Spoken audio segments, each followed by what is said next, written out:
قبل ما يبدا عاوزين كلنا نصلي على النبي عليه الصلاه والسلام. انا احمد رمضان وانت ما تعرفنيش بلخص انمي. بص انت بطل عشان دخلت الفيديو ده، طالما دخلت الفيديو ده صدقني مش هتندم وهتشوف اقوى واجمد ملخصات الانمي. يلا بينا نبدا. روح اشتركوا في قناه التانية يا ابطال وفعلوا زر الجرس، هتلاقوا هناك اقوى ملخصات الانمي وهننزل حاجات كتير الفتره الجايه يا ابطال باذن الله، وانا واثق انها تعجبكم. تبدا حكايتنا بنشوف مجموعه ابطال جايين لمكان بعد ما عرفوا ان اللصوص هجموا المكان ده، واللصوص بيكونوا هجموا المكان ده عشان يسرقوا الالات معروفه باسم الالات الاستمراريه الجويه. وبيعرف الابطال دول ان المكان ده تابع لشركه بتضغط الهواء وبتبيعه، وبيلاقوا اللصوص فاتحين طريق لانفاق القطارات وهربوا منه. بنشوف هنا بقى بطل حكايتنا اللي اسمه ايبو، وهو بيسمع الخبر بتاع مداهمه اللصوص لما كان وجود الالات الاستمراريه الجويه. شوف هنا متعصب جدا من الخبر. ايبو بيظهر انه مصاب ولكن بيظهر انه عنده قوه خارقه وبيقدر انه ينزل من مكان مرتفع على الارض من غير ما يتاذي خالص حتى وهو مصاب. كل اللي في المستشفى بيستغربوا لما يشوفوه ماشي كده عادي وهو مصاب. وبتظهر هنا بطله حكايتنا التانيه اللي اسمها ميساكا، وهي بتقاوم شده ايبو وبتقول له ما ينفعش تخرج الا لما ينتهي من فحصك، وبتقول له النهارده المفروض ان هيتم ازاله الكمادات اللي على راسه. فبيرد عليها ايبو وبيقول لها النهارده مش يوم عيد ولا حاجه، وبيقوم ماشي. فبتيجي ميساكا تمسك في رجله وبتقول له لا ده يوم عيد لانه يوم عزيز ومهم لازم ما يفوتش ولازم نفتكره. بيسمع ايبو كلامها وبيروح له الاوضه وبيشيل الدكتور الكمادات اللي على وشه وبيقول له جرحك قرب يبقى كويس اهو، انت ما عدتش محتاج للكمادات، انا هعمل لك دلوقتي فحص صغير بس. بقول له ايبو انا مش محتاج للفحص. برد عليه الدكتور الرصاصه اللي انت اخدتها في راسك سببت في ضرر بدماغك وده اثر بالسلب على مهاراتك الكلاميه والحسابيه والحركيه، ولكن في لسه حاجات ما نعرفهاش عن الدماغ وده ممكن يبقى خطير على حياتك. وبيسال ايبو عن اسمه وبيقول له احكي لي قصتك. فبيحكي له ايبو قصته وبيقول له انا كنت اللي متصنف الاول من بين 7 من اللي ادراكهم عالي جدا من مستوى ال5 في المدينه واللي بيقدروا انهم يتحكموا بكل الاتجاهات زي الحراره والكهرباء. وانا مره شاركت في مشروع اسمه ليفل 6 شيفت،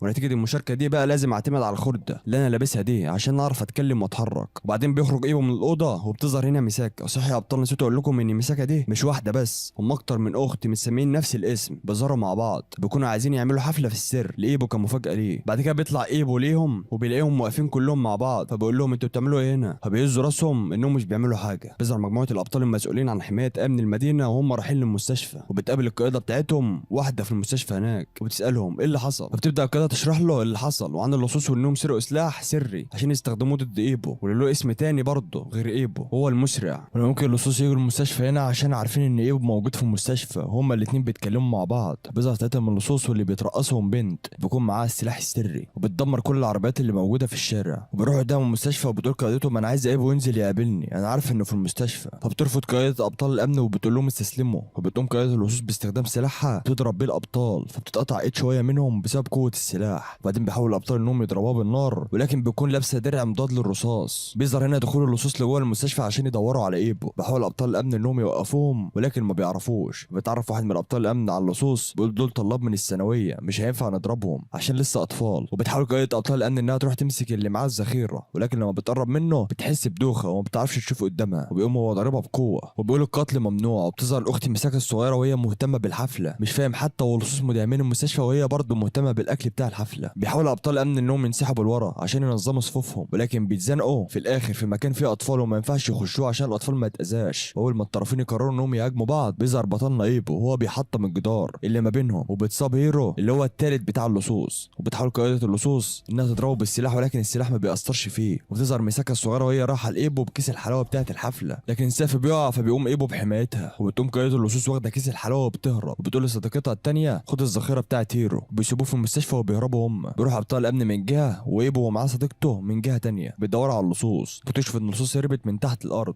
عشان يتفادوا القمر الصناعي عشان ما حدش يقدر يعرف مكانهم. بيعرف ايبو انه يوصل لمكانهم وبعد ما بيوصل بتحاول قائده اللصوص انها تقتله. بتدمر الاعمده الضخمه الموجوده في المكان ولكن برضه بتتفاجئ بان ايبو ما اتاذاش وما حصلوش حاجه. بيروح ايبو يهجم عليها وبيقول لها انا خلاص عرفت سر السلاح بتاعك هو النيتروجين صح، لان الانفجار اللي انت بتعمليه لازم يحتاج للنيتروجين واللي بتجمد في درجه حراره 210 تحت الصفر. وبتقول له القائده ابعد ايدك عني. بتعصب عليها وبتضربها بالقوه الخارقه وبتقوم مخبوطه في الجدار وبقول لها انا متفاجئ انك مفكر انك تقدر تهزميني كده. وبص ايبو صديقتها الثانيه وبقول لها انا عارف انك انت اللي بتعرفي تتحكمي في الهواء والغازات وانك بتعرفي تحافظي على الهواء المناسب اللي يخليكم تتنفسوا، لكن خلاص امركم انتهى بعد ما عرفت كل ده. بيقوم ضاربها هو كمان بقوه الخارقه خارقه وبياخد منها كيس الحلاوه اللي اخدوه من ميساكا بقوه الخارقه برضه. بتقوم قائد لصوص قايله له اعمل اللي انت عاوز تعمله، انت بس ادينا الماده الوراثيه بتاعتك وما تبقاش بخيل. بتحاول انها تضرب بسلاحها ايبو تاني ولكن ايبو بتصدى لضربه السلاح، بيقوم هو مهاجمها وبيهزمها برضه. نعرف هنا ان قائد اللصوص اسمه يو، وتقوم صديقتها قايله لايبو وهي باين عليها الخوف ما تقتلهاش، انت لو حاولت تقتلها انا هحاربك. بيقوم ايبو ضاربها ضربه بسيطه في راسها وبيقول لها لو انت بتحبها للدرجه دي كان لازم توقفيها من انها تعمل كده. بعد كده بيقبض عليهم وكده بيتم القبض على اللصوص الثلاثه، وبيرجع ايبو كيس الحلويات لميساكا الصغيره. بعدها بتقول له ميساكا خد افتح الكيس، وبيفتحوا ايبو وبيلاقي حلويات ومكتوب عليها احنا لسه بادئين. بتقول له ميساكا احنا هنعمل لك حفله النهارده، فبيرد عليها ايبو بسخريه كده وبيمشي. في النهايه هنا بتظهر شخصيه جديده باين عليها الشر، بيكون معاها كلاب متوحشه، فبيشوفها واحد من حراس الامن وبيقول لها وقفي مكانك، ولكن الكلاب بتهجم عليه وبتقتله. بتظهر كده وهي بتبص على المستشفى من مكان قريب وبتقول انت موجود هنا يعني، وباين كده قصدها على ايبو. تظهر واحده وهي واقفه على الجسر وبترمي نفسها في البحر بتحاول تنتحر يعني، في حد بيلحقها وبيوديها المستشفى، وبيعرفوا ان اسمها هيتو كاوا وهي عندها 16 سنه، وبتفتح عينيها وبتتضايق بتقول حتى ما عرفتش انتحر، ده انا فاشله في كل حاجه. بعرف الدكاتره اللي واخدينها ان هي بتعرف تتحكم في النار من المستوى الثاني وانها مناسبه للقتال. بيقرر الدكاتره اللي واخدينها انهم يقتلوها ويستخدموا ميه النار عشان ما حدش يشك فيهم، وبيقولوا احنا هنستخدم جثتك في خدمه قضاء العداله. ده باين عليهم انهم مش مجرد دكاتره، شكلهم كده وراهم حاجه تانية اكبر من كده. بعد 3 ايام بيظهر 2 من ابطال الامن، وواحد منهم مصاب اتصاب من الكلاب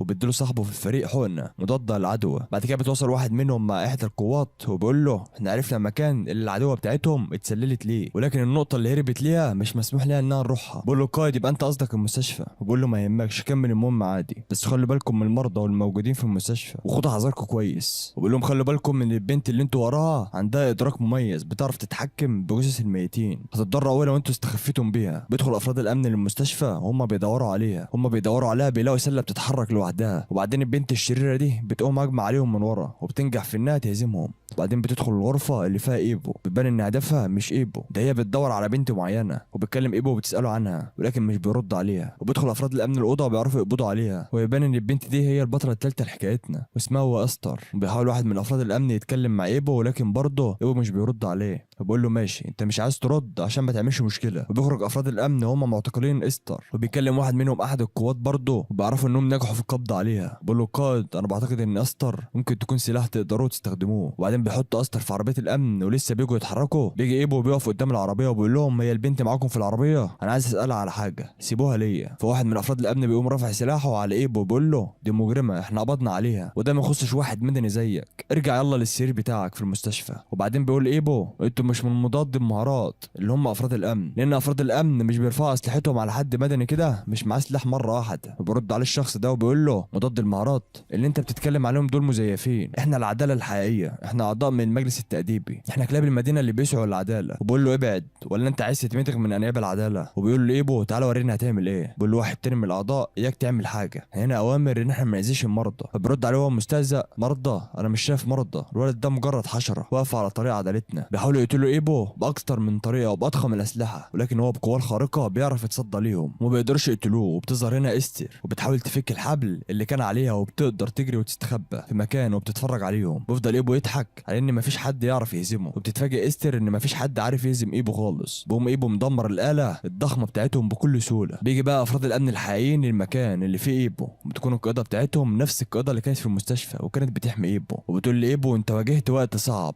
بقول لها ايبو واحنا اتقابلنا قبل كده؟ بترد عليه القائده وبتقول له كلامك جارح، احنا لسه متقابلين امبارح بس. وبتقول له هو ايه اللي حصل هنا؟ بقول لها في ناس مزيفين لابسين نفس لبسكم موجودين في المكان. بحكي لها عن اللي حصل، عن الجثه انها كانت جوه الاله الضخمه اللي هو دمرها. وبتعرف واحد من قوات الامن عليها وبيقول دي اسمها هيتو كاوا، والبنت دي طالبه في اولى ثانوي وكانت بتحاول تقتل نفسها ونطت في البحر من 3 ايام، ونتعلم موتها في الوقت اللي فريق الانقاذ كان بياخدوها عشان ينقذوها. وعرفوا ان عندها قوه خارقه وان ادراكها كان عالي جدا. بقول ايبو اكيد اخدوا القوه من دماغها بعد موتها. بعرفوا برضه انها من المستوى الثاني. بيقولوا كل الفوضى اللي حصلت دي بتطلب شخص من المستوى الرابع ومش الثاني. فبقول ايبو يبقى هما ما اكتفوش بانهم يسحبوا قواها، ده زودوها كمان. فبتستغرب كايه ابطال الامن وبتقول له ازاي ده يحصل، ما سمعناش عن كده قبل كده. بيقوم ايبو قايل لها ده عملكم انكم تكتشفوا كل ده صح. بيقوم ماشي. بيظهر هنا بقى رئيس المجلس التأديبي اللي الجنود اللي كانوا متنكرين بلبس قوات الامن يبقوا تبعه، بيتكلم مع اللي كان مواجه ايبو وكان بيحاول يقتله، وبيقول له الاله دي مش نافعه خالص، معنى كده انها مش هتنفع في حربنا ضد اللي ادراكهم عالي جدا. فبقول الرئيس ما انا قلت لكم ان لسه بنجرب في الاله، انتم منين اصريتوا انك تاخدوها معاكم. بقول الرئيس هاتوا استر اللي انتم قبضتم عليها وبعتوها لدكاسهوند عشان يستخدموها بدل البنت اللي كانوا مستخدمينها. تقريبا داكسهونت ده خبير في الحاجات دي، ولكن برد عليه وهو خايف وبيقول له هي هربت مننا. محدش كان متوقع ان ده اللي هيحصل، ده مش خطئي. بيقول الرئيس لداكسهونت طب احنا نعرف نسيب الامر ليك؟ بقول له اعتقد اقدر. وكان الرئيس انه يتخلص من الجندي الفاشل اللي ما قدرش يتغلب على ايبو. بقول له انت جثتك بلا فايده وبيتم التخلص منه. تظهر مساكا وهي بتروح لايبو وبتقول له انت كنت فين؟ بقول لها انا رحت اشرب قهوه. بتقول له مساكا مش انا قلت لك قبل كده ما تشربش القهوه في الوقت ده؟ وبقول لها ايبو الاطفال لازم ما يبقوش صاحيين في الوقت ده، ارجعوا اوضتك بسرعه وروحي نامي. بتقول له ماشي بس انت ما ينفعش تتكلم معاه كده. بتقول انت مش هتروح لاي مكان صح؟ بيجي في عقل ايبو انه يروح لاستر، وبيقول لي مساكا لا انا مش رايح لاي مكان، ارجعي نامي. ويمشي ايبو وبيروح لاستر. بتقوم استر معرفاها على نفسها وبتقول له شكرا على انقاذي. بتقول له انا عندي طلب منك،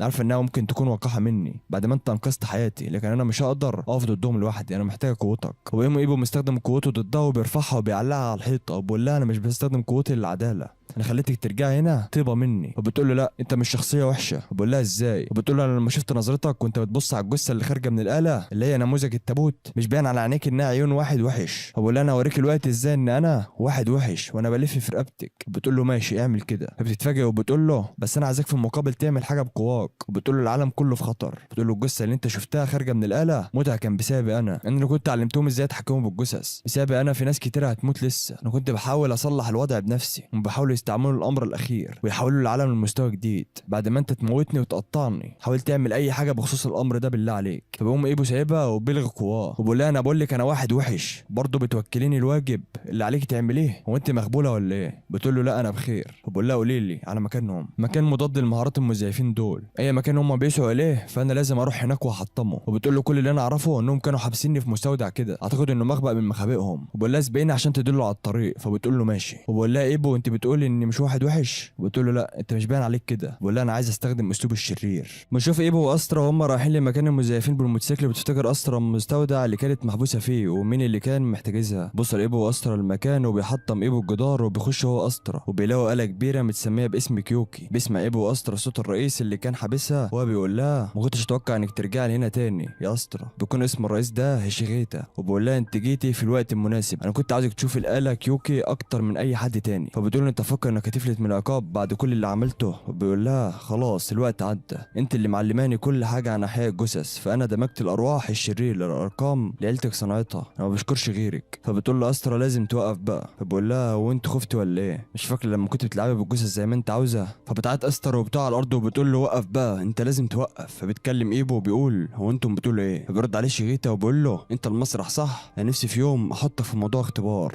فبيتضايق ايبو من كلامه، فبتظهر لشيغيتا معدلات الكهرباء والحراره بتزيد. وبيقول لي ايبو التحكم في الاتجاهات بيفيد في حالات كتير صح؟ انا بعتقد لما بتستخدم قدراتك المعلومات حواليك بتزيد، انا بتساءل لو قدراتك دي موجوده في مكان معين ولا لا. وبيقول له انا كده كده مش هستفاد لو حاربتك هنا دلوقتي، فعشان كده انا هنسحب انسحاب تكتيكي. فبقول لي ايبو ده مستحيل اني اسيبك تخرج من هنا. فقوم ايبو مستخدم قواه ضده، بس للاسف القوه بتاعته ما بتنفعش. فبقول له شيغيتا انا عنده كل المعلومات اللي تخصك، انت بتتحكم في متجهات كل حاجه بتلمسها، وانت لو مش ماسك حاجه فان هجمتك مش هتاثر، كأن بتضرب باي جزء من جسمك. بحاول ايبو انه يستخدم قواه كمان مره بس للاسف بيفشل ضده شيغاتا. وبقول لشيغاتا يلا مع السلامه وبيقوم كاسر السقف وبيهرب بالاله. استر بتقوم قايله اللي شيغاتا بيقوله صح، انا كنت بتحكم في الاموات عشان انفذ رغباتي واستغلتهم. هو الايبو واللي في كده. بتستغرب استر وبيقول لها ايبو انا كنت بفكر انك بتحاولي توقفيه وبيمشي. بتيجي مساكه الصغيره الاوضه اللي فيها ايبو واستر ومعاها شنطه جايبه فيها اكل وبتقول انا جبت لك 3 علب عشان الغدا زي ما انت طلبت، وانا اشتريت علبه ووجبه خفيفه لنفسي انا كمان. ولما بتشوف استر بتقوم مستغربه وبتقول مين البت اللي قاعده على السير دي؟ بتقرب من استر وبتقول لها انت مين؟ فبتقوم استر معرفه نفسها ولسه بتيجي تقول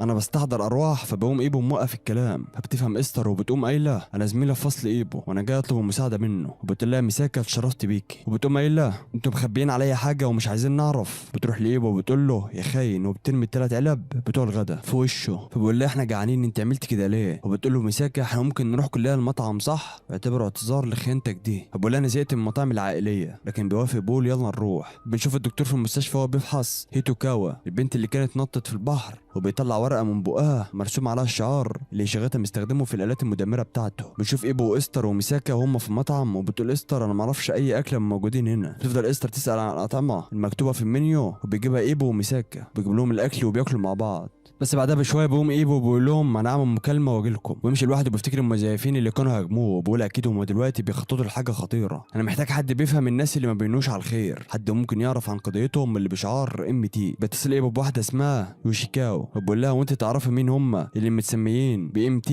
وبيكمل ايبو كلامه وبيقول دي منظمه شريره ليها خلافات مع مضاد المهارات اللي هم ابطال امن المدينه، الاسلحه اللي بيمتلكوها غاليه جدا، دول اشرار بيحبوا يلعبوا بالدميه وعندهم شغف حقيقي للعداله. وبتقول له يوشيكاو انا ما اعرفهمش لكن اقدر ابحث لك في الموضوع ده. بقول لها ايبو شكرا جدا ليك. بتقول له يوشيكاو بس الموضوع ده ملوش اي علاقه بالبنت اللي معاك صح؟ لانك ما بتتصرفش كده الا لما تكون معاها. برد عليها بقول لها اسكتي انا هقفل السكه. بيرجع ايبو للمكان اللي فيه الاكل وبيلاقي الاكل خلصان وفي رساله مكتوب فيها احنا اكلنا كل حاجه، احنا لعبنا عند النافوره واتبلينا ورجعنا الاوضه، ادفع انت الفاتوره. فبيتضايق ايبو جدا وبيشتمهم في سره. فبيرجع ايبو المستشفى وبيجي الدكتور وبيقول لي ميساكا يلا تعالى عشان افحصك. بتكلم الدكتور لايبو بيقول له بص بنتي توكاو اللي طلب مضاد المهارات مني افحصها فانا مش بايدي حاجه اعملها لان موتها عدى عليه 3 ايام، انا مش بايدي اي حاجه. بيطلع الدكتور ورقه اللي كان لقاها ببقها وبيقول ايبو هو ايه ده؟ بتقول له استر دي تعويذه روحيه. وبيروح للمشرحه اللي فيها توكاو. بتقول استر عيلتي كانت عملت نوع من استحضار الارواح كنا مننا نزرع روح مزيفه ونتحكم فيها بحريه. وبتقول لكن توكاو مش مجرد جثه، ده شخص انا علمته استحضار الارواح مع انه تم تحذيري من نعلم اي حد من غير ما افكر، لكن بسبب توكاو استعملت في امر وحش. بشوف استر وهي بتحاول تزرع في توكاو شخصيه جديده. بقول ايبو في نفسه هي دي قدراتها بجد. وبنشوف بعد كده بيطلع مخ من الجثه فبيقوم مستغرب ايبو وبيجي يلمس المخ وبتحذره استر ولكن بيحط ايده. فبيشوف قصه توكاو واللي حصل لها بشكل سريع واللي خلاها تحاول الانتحار، ويشوف برضه الفريق اللي قتلوها. بعدين بيرجع ايبو لطبيعته بيقول ايه كل البيانات اللي انا شفتها دي؟ القدره دي لقراءه الافكار. وبفتكر اخر مشهد شافه وبيقول هي الناس دي بتتمادى لدرجه انها تقتل الناس عشان ياخدوا الجثث. بعد كده بيجي 2 لابسين لبس مضاد المهارات ولكن ايبو بيشوف في ايديهم محلول فبيفهم انهم مزيفين مش الحقيقيين، لكن بيعرف ايبو ان ياخد المحلول من ايديهم من غير ما يلاحظوا. وبيتفاجئ اللي كان ماسك المحلول وبيقول ازاي هي راحت فين؟ وبيقول صاحبه احنا كده مش هنعرف نتخلص من الجثه من غير المحلول. فبيقوم قايل ايبو قولوا لي وانتوا تقصدوا المحلول ده؟ وبيوري لهم من بعيد. فبيتفاجئوا وبيقول واحد منهم انت ازاي اخدته مننا؟ بيقول ايبو انت عايزينه ليه؟ بيرمي ايبو المحلول وبيعرف انهم كانوا عايزين يستخدموه عشان يدوبوا الجثه. بقرر المزيفين انهم يتخلصوا من ايبو واستر. وفجاه بنشوف توكاو بتفتح عينيها وبيبقى فيها روح. ايبو بنشوفه هو بيواجه واحد من المزيفين وبيقول له تعالى واجهني راجل يا راجل. بيقوم ايبو هاجم عليه ومعلقه في الحيطه بيستعمل قواه في انه يكهرب الشخص ده وبيفقده الوعي. وبيروح للتاني وبيقول له دلوقتي ده دورك. ولسه ايبو بيهجم عليه الجرح اللي في راسه بيتفتح تاني ما بيعرفش يشوف كويس وبيقع على الارض، لكن ايبو بيقوم من على الارض وبيقول مش مهم ان الجرح اتفتح. ولسه بيبدا يتحرك يقوم مغمى عليه. بيهرب الواد التاني المزيف بس لما بيخرج من المستشفى بتقوم ميساكا الكبيره رامي عليه صندوق. بتحاول ميساكا الكبيره انها تستخدم قواها ضده وبتستخدم الكهرباء لكن ما بينجحش معاها عشان هو لابس عازل للكهرباء. بيعرف بعد كده مزيف انه يمسكها وللاسف بيعرف يقبض على ميساكا الكبيره بعد ما بتيجي عربيه تبعه وبيهرب بيها بسرعه. ونشوف مضاد المهارات الحقيقيين هم بيتحققوا من اثار العربيه اللي هربت من جندي المزيف. والواحد منهم المفروض ان العربيه دي تبع علينا ولكن احنا اتخلصنا من النوع ده. وبيعرفوا ان اللي يستخدم العربيه دي من المزيفين ومش تبعهم. بيظهر هنا ان ايبو في اوضه العمليات وبيتعمل له عمليه. شوف هنا بنتين بيتكلموا مع بعض على ان فيه تحت المدينه قطارات انفاق مفيش حد يعرف عنها اي حاجه لحد دلوقتي، وان في قطر منهم بيمشي من غير ما يقف خالص، وان قطر الانفاق ده ما بيشبهش اي قطر.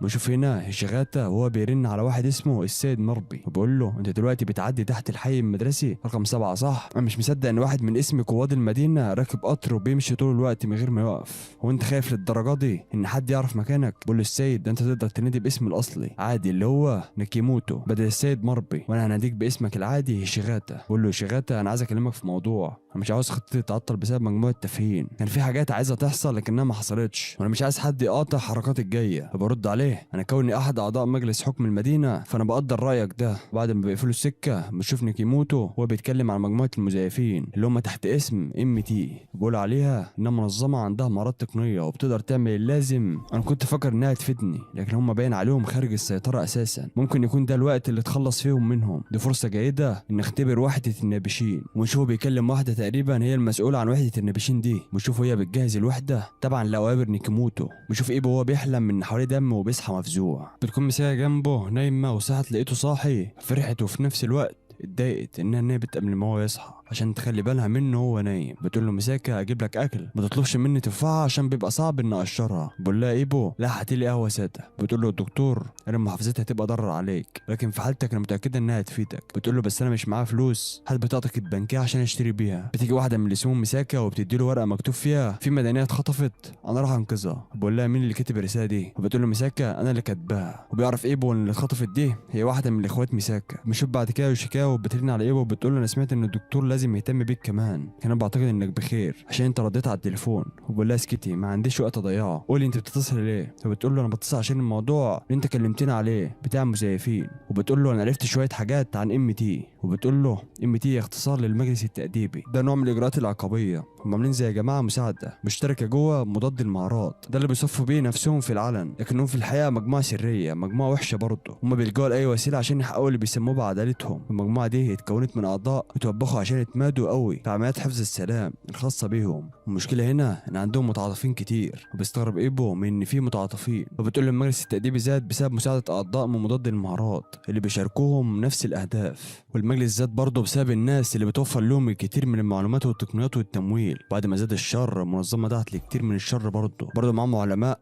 اصحاب خبرات، وكمان في واحد من اكبر الشخصيات المتعاطفه معاهم شايفه ان عملهم بدأ يتسبب له ازعاج، والشخص ده بدأ ياخد اجراءات عشان يتخلص منهم. والنتيجه لكل ده ان في خطر اكبر بكتير بيحاوط المجلس التأديبي، وعشان كده بنشوف مضاد المعارات اللي توقفوا من طرف الشخصيه الكبيره دي ممكن يتحركوا ضد المجلس. لو انت يا ايبو عايز تتورط في الموضوع ده خلي بالك من نفسك كويس. بقول لها ايبو مش هاممني، لو في حاجه ما عجبتنيش او حد عمل حاجه ما عجبتنيش فانا ما بيهمنيش يكون مين، انا هقتله على طول. بنشوف استر وهيتوكاو وهم لسه بيدوروا على المساكه الكبيره المخطوفه، بيعرفوا يتبعوا اثرها، وبيعرف المجلس التأديبي بخصوص حركه نيكيموتو، وبيقولوا هو كان ليه فضل كبير علينا بس هو باين ما عادش بيفهم يا ابننا الغاليه، المتكبرين بيسببوا ازعاج لنا دايما. بيقولوا احنا دلوقتي عندنا عتاد اكتر من اللي يكفي عشان نواجه مجلس الحكم اللي بقى عدو لينا، ده الوقت المناسب اللي نستخدم فيه قوانا ضد الشر. ضرب شيغاتا ان مساكه اتقبض عليها، بعد كده بيطلب من المجلس انه يسلمها له وبيوافق. ونشوف هنا ابطال الامن مضاد المعارات هم لسه بيبحثوا في موضوع المجلس التأديبي، وبتقول القياده بتاعتهم دول عباره عن عش الارهابيين، ليه ما تكشفش عنهم قبل كده؟ ودلوقتي المعلومات ظهرت فجاه وانا عرفت ان المعدات بتاعتهم احسن من معدات مضاد المعارات اللي من اخر طراز، يبقى كويس لينا لو اعترفنا انهم منظمه خطيره جدا. بعد كده بتتفاجئ ان في عضو من اعضاء مضاد المعارات كان اختفى بعد ما كان اتصاب بالشلل النصفي، موجود دلوقتي في مجلس التأديبي. وفي واحد كمان كان هرب اسلحه مضاد المعارات واتطرد من الشغل بتاعه بس دلوقتي موجود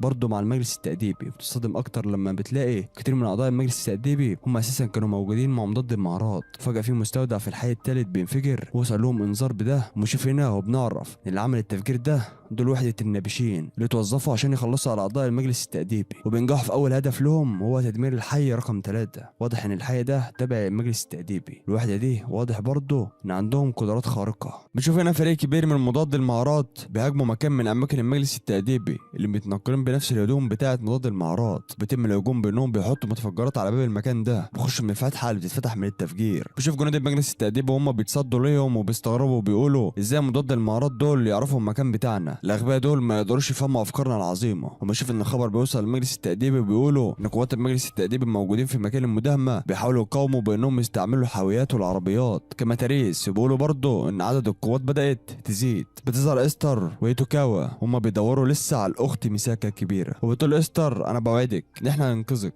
بتظهر برضه مساكه الصغيره مع ايبو في الاوضه بتاعتها بعد ما جابت لها القهوه، وبتشوف ايبو هو بيحاول انه ياخد البطاريه من خرده اللي هو لابسها وبيحطها في الشاحن، ولكن ما بيقدرش من تعبه وبتقع منه على الارض. فبتقوم مساكه مساعداه وبتقول له اتمنى ان اساعدك في الحاجات اللي انت ما بتقدرش تعملها. وبيقول ايبو في سره يعني انا يا رب مش قادر اتعامل حتى معاها بحالتي دي. بشوف ان الحرب لسه شغاله بين مضاد المعارات والمجلس التأديبي، والذخيره بدات تخلص من قوات المجلس التأديبي، وبيقرروا انهم يرجعوا لورا ينظموا صفوفهم. وبيقرر مضاد المعارات انهم يتقدموا ويدخلوا جوه المكان. بيقول واحد من قوات مضاد المعارات انا مش فاهم ازاي جذور المجلس التأديبي هي نفسها جذور مضاد المعارات. وبترد عليه القائده وبتقول له هم نفس جذورنا بس جذور فاسده. وبتقول دول مجموعه خضعوا لاجراءات اجراءات تأديبية بعد ما كانوا بيبالغوا في حفظ السلام. فبرد عليه وبيقول طب ليه الداعمين بتوع المجلس بدأوا يتخلوا عنهم؟ فبيظهر هنا الشخص اللي هو كان بيدعم المركز التأديبي ما عادش بيدعمهم، فبيقول مفيش اي لازمة للكلاب اللي ما تسمعش كلام الصياد. بيشوف هنا اعضاء المجلس التأديبي بيتكلموا بيقولوا المعدات بتاعتنا اكثر فعالية من معداتهم، ولكن مضاد المهارات معاهم امدادات ملهاش نهاية خالص. والواحد تاني واضح كده ان كل فرع هم عرفوا مكانه هيتدمر، بس احنا مش عندنا نية ان احنا نبدأ الحرب مع مضاد المهارات، احنا هنجبرهم على انهم يبدأوا مفاوضات معانا بالخسائر الكبيرة احنا هنسببها لهم. وبيتكلم واحد تاني مع واحد اسمه داكس وبيقول له هو انت كنت قلت هتعمل سلاح هيغير الموازين لصالحنا؟ ايه اللي حصل له؟ لو انت عملت السلاح ده يلا استخدمه دلوقتي. بيقول له داكس المشكلة ان استر هربت مني. بيقول له الامر الاخير مشكلة عشان نشغل السلاح ده، كل ده حصل بسبب فشلكم. فبرد عليه وبيقول له طب ما فيش اي طريقة تمكننا ان احنا نستخدمه دلوقتي؟ بيقول له انتم محظوظين عشان مسكتم واحدة من الاخوات ميساكا، هي فين؟ هي كل ده ولسه ما وصلتش. فبرد عليه وبيقول له طب احنا لو جبناها لك هتعرف تشغل السلاح اللي هيغير الموازين عشان الحرب؟ فبقول له اه ممكن. فبقول له خلاص هنجيبها لك دلوقتي. داكس جاهز السلاح ده. بيجي في دماغ داكس بيقول اظن ده الوقت المناسب اللي انا اقطع فيه علاقتي مع المجلس التأديبي ده، اخد بس لاختي مساكا وبعدين اودعهم واسيبهم. بنشوف الحرب لسه شغاله بين الطرفين مضاد المهارات والمجلس. بنشوف حد بيكلم الجنود اللي بيحاربوا بيقرروا انهم يستخدموا سلاح هيغير الحرب لصالحهم. بنسحب الفريق عشان يستخدموا السلاح ده، وبيفكر مضاد المهارات انهم ينسحبوا وبيقرروا انهم يجروا وراهم عشان ما يسيبوهمش يهربوا من المدينه. بتفاجئ مضاد المهارات بالسلاح الضخم ده اللي عباره عن آلة كبيره. بنشوف السلاح ده بيبدا يضرب نار بقوه جامده، بيموت كتير من جنود مضاد المهارات فبيقرروا انهم يرجعوا لورا عشان الدروع مش هتستحمل الطلقات دي. ولكن حتى بعد ما بيرجعوا السلاح الضخم ده بيجوا وراهم. وبنشوف رئيس مضاد المهارات وهو بيقول ابعتوا بسرعه حاجات مضاده اسلحه ومعدات تقدر تصمد قدام الدبابات المتوحشه دي. وبنشوف جنود من المجلس التأديبي بيسللوا من معاهم الاخت ميساكا في كيس. وبيقول واحد منهم احنا كده مش محتاجين لداكس اللي هو شغاتا. بيقول له واحد تاني ما تتغرش بنفسك، مهمتنا ان احنا نسلم الطرد ده بامان. وبنشوف القياده بتاعه مضاد المهارات وهي بتطلع للجنود دول بمساعده رفيقها، وبتطلع وبتهزمهم وبيبقى واحد اللي معاها ميساكا فبتعرف ان في حد هم خاطفينه. فبتقول ده انتم متوحشين، ولسه الآلة بتضرب نار. فبيتكلم واحد من الجنود وبيسأل عن التعزيزات، ولكن الصادم ان في ناس تانية هي اللي ردت عليهم بعد ما قتلوا الجنود الرايحين بالدعم، ودول وحدة النابشين اللي هم متوظفين عشان يحاربوا المجلس التأديبي. ونشوف الآلة بتطلع حاجات بتستهدف الجنود، وللاسف بيتقتل معظم الجنود. تظهر بعد كده طيارات ورقية هي اللي بتدمر الحاجات اللي بتتقتل دي. بيظهر ان اللي عمل الورق ده هم وحدة النابشين، وصلوا المكان اللي فيه الحرب. بيحاول الراكب الآلة الضخمة انه يقتل 2 من النابشين، ولكن بقوام الخارقة مش بيقدر. وبيحاول الجندي ده انه يهرب بالآلة الضخمة، ولكن في بنت بتقدر تتحكم في الاحتكاك تقدر انها توقف الآلة، وبتدمر الآلة وبتدمر جزء من المكان. بتشوف القيادة بتاعت مضاد المهارات الاخت ميساكا وهي كانت هتقع، لكن بتعرف تلحقها وتمسكها، لكن للاسف ما بتقدرش القيادة انها تمسكها لوقت اطول وبتقع منها. مرة واحدة بتظهر استر، وقبل ما ميساكا تقع على الارض بتعرف تنقذها بقواها. ولكن بتظهر وحدة النابشين هم كمان عايزين ياخدوا ميساكا. وبتقول استر هم دول مين؟ دول مش تبع المجلس التأديبي ولا تبع هيشيغاتا. وبتقول واحدة من وحدة النابشين لو انت سبت الشنطة اللي فيها ميساكا هنسيبكم تمشوا احياء. تظهر قيادة مضاد المهارات وهي بتقول لاستر امشوا انتم وخدوا ميساكا بسرعة، انا ههتم بالموضوع ده. ولكن وحدة النابشين بيقرروا انهم يقتلوا القائدة دي عشان ياخدوا ميساكا. بتشوف بعد كده ايبو في المستشفى واخيرا عرف يقعد عادي. وبيقول يعني على الدماغ المتضرر ده لولا ميساكا ما كنتش اقدر اعمل حاجة. وبنشوف هو بيفتكر البنت اللي اتخطفت اللي هي ميساكا، بيخرج من اوضته ويمشي. فبتقول له ميساكا الصغيرة هو انت رايح فين؟ رد عليا بقى. فبقول لها رايح للبالة، وبيسيبها وبيمشي. بنشوف هو بيطير ورايح لمكان معين، وبيقول المشاكل مش عاوزة تبعد عني خالص، بس ده اللي انا محتاجه عشان اعيد التأهيل. بيستغرب مضاد المهارات من وحدة النابشين وبيقولوا ازاي هم قدروا يهزموا الآلة الضخمة المتوحشة وهم 4 بس كده، عندهم ادراك عالي جدا، بس ازاي مش متصنفين في اللي ادراكهم عالي جدا؟ ممكن يكونوا من جانب مظلم. ونشوف المسؤولة عن وحدة النابشين وهي بتكلمهم وبتقول لهم لو انتم عرفتوا تاخدوا البنت اللي في الشنطة دي قصدها على ميساكا يعني هتاخدوا مكافأة اكبر. تعرف قيادة وحدة مضاد المهارات ان وحدة النابشين دول كارهينهم عشان مفكرونهم اساس كل الشر، وانهم السبب في ان المدينة مش ماشية كويس. بس القيادة بتقول لهم ان ممكن الصفات دي تكون في اعضاء المجلس التأديبي، لكن احنا من وحدة مضاد المهارات احنا عندنا عزيمة واصرار في ان احنا نخاطر بارواحنا عشان نحافظ على طلاب المدينة. بنشوف بعد كده واحد من جنود المجلس التأديبي بيقوم هاجم على وحدة النابشين، فبتفهم القائدة ان الجندي ده مش تبعهم، هو تبع المجلس التأديبي لانه ضرب النار على اطفال من غير ما يستأذن، ولازم اي جندي في وحدة مضاد المهارات ما يرفعش السلاح على اطفال قبل ما يستأذن. فبتجمد الجندي ده من قوة واحدة من وحدة النابشين وبتضرب، بس القائدة بتزعل عليه وبتحصل نزاعات جامدة. بس للاسف القائدة بتتهزم وبتتضرب ضربة قوية وبيغمى عليها. وبتحاول استر وهيتوكاوا انهم يوقفوا وحدة النابشين وبيقتلهم بكل قواهم، لكن في الاخر بيعرفوا يهزموا استر وهيتوكاوا. وفي اللحظة اللي استر وهيتوكاوا كانوا هيموتوا فيها خلاص بتحصل المفاجأة. بيظهر ايبو بيدخل دخول جامد وبيستخدم قواه عشان ينقذ استر وهيتوكاوا من الموت، وبيقوم قايل روحوا العبوا بفريقكم المدرسية دي لوحدكم واللي هتواجهوا واحد زي في طريقكم. وبتقول واحده من فرقه النبيشين مفيش مشكله. يخرب بيت وشه الجميل ده، يعني بتطلع نظرات جامده مليانه بالجنون وبقه منحرف كانه بائس من العالم. انا شم منه ريحه قويه. وبتقول له شاطر، ايه رايك تكون معانا في الرحله دي؟ ايه رايك؟ متاكده انك هتستمتع معانا. وبتقول مستر قايله لايبو شكرا ليك عشان انقذتنا. وبقول لها ايبو انتم مقاطعيني في طريقي، امشوا بسرعه من هنا. وبتقول له استر ماشي. ولسه قائده وحده النبيشين بتتكلم وبتحاول تقنعه انه انضم ليهم. وبتقول له انت بتجهني ليه؟ ما ترد عليا، قول لي اي حاجه. بقول له اقول لك حاجه. بقوم دابب برجله في الارض. وبتقوم الارض مهزوزه وبتطير قائده وحده النبيشين وبتترمى على الارض. بقول لها انت بتقولي لي اقول لك حاجه صح؟ بقوم دابب برجله على الارض كمان مره، فبيطير الاله الضخمه اللي كان المجلس التأديبي مستخدمها. برفعها بقواه ولسه برمي الاله دي عليها، بيجروا فوقها وبينقذوها بسرعه. وبيقولوا هو مين الغريب ده؟ احنا لازم ننسحب انسحاب تكتيكي. برد واحد وبيقول احنا كده درجتنا هتقل لو انسحبنا. بتقول واحده يعني نعمل ايه؟ وبترد عليهم القاده وبتقول احنا هنهاجم هجوم مركب. انا ما سمعتش عن حد نجا من اي هجوم مركب حصل قبل كده. بالفعل بيبداوا الهجوم المركب، ولكن ايبو مش بيتحرك من مكانه، كونه واثق من نفسه كده، وبيحطوا عليه حاجه عامله زي التابوت، وبيحطوا نار درجه حرارتها 4000 درجه. ترجع استر ويتوكاوا وبيشوف النار وهي شغاله، فبيفكروا ان ايبو خلاص مات. وبتقول واحده النبيشين احنا هنقتل المعلمين اللي هم قواد بتوع مضاد المعراض بعد ما نقتلكم انتوا كمان. فبيقوم ايبو بقواه محاطه من تابوت وبيطفي النار. بيقوم مستهزئ منهم وبيقول انا معلم بعد كده، انا هعلمكم الطريقه الصحيحه عشان تبقوا شريرات. فبيتفاجئ النبيشين وبيقولوا ازاي نجا ده؟ احنا كنا هاجمين هجوم مركب مثالي، هو الواد ده مين؟ وبتقوم استر قايله ده هو المسرع. فبتقول القائده انا سمعت عن المسرع قبل كده، بشرته بيضه وشعره ابيض وعينه حمراء، وانت بتقولي ان اللي قدامنا ده هو المصنف الاول؟ هي دي قدره المستوى الخامس. بقول لهم انتوا خلاص خلصتوا من الخدعه الخبيثه. بقوم هاجم على واحده منهم وبيخبطها في الجدار. وبقول لها احتفلي انا لقيت لك سير حلو. وبقول لها وانت عارفه ان جسم الانسان ده عنده حاجه اسمها كهرباء بيولوجيه، انا هعدل الكهرباء بتاعتك شويه، استمتعي بقى. وبيعدل في الكهرباء بتاعتها. وبقول لها انت مش عارفه تستمتعي صح؟ تتضايق واحده النبيشين من ايبو وبتحاول واحده منهم تهجم عليه، ولكن بيعرف يهزمها كمان. وبتسال القائده وبتقول هو المفروض ان احنا نهزم المصنف الاول؟ ده مش ممتع ابدا. وبقول لهم اه ده مش ممتع، عمره ما كان ينفع خدعه رخيصه منكم تهزمني. وبتفكر القائده في قدرات المسرع، ورفيقتها بتفضل تقول لها هنعمل ايه، بس هي لسه مش مصدقه ان المسرع هو اللي قدامهم، وبتكونش في وعيها من اللي شافته من قدرات ايبو. بعدين بيقول ايبو الرفيقه وانا خليت عقلها يطير، بيحاول رفيقه انه يهزم ايبو لكن من غير فايده برضه. وكده فريق النبيشين كله تهزم ولسه بس القائده. وبقول لها ايبو ما عادش اللي انت لوحدك. بقول انا مش من طبيعتي ان اهجم على طفله مجرده من السلاح، يبقى اعمل ايه؟ رد قولي اي حاجه. وشوف الرعب والخوف باين على قائده النبيشين قوي، مش بتقدر تتكلم من كتر الخوف ومغمى عليها. فبيقول ايبو تخيل طفله صغيره عامله خيله في المكان وبنطلونها مبلول. بتشوف المسؤوله عن وحده النبيشين كل اللي بيحصل من بعيد،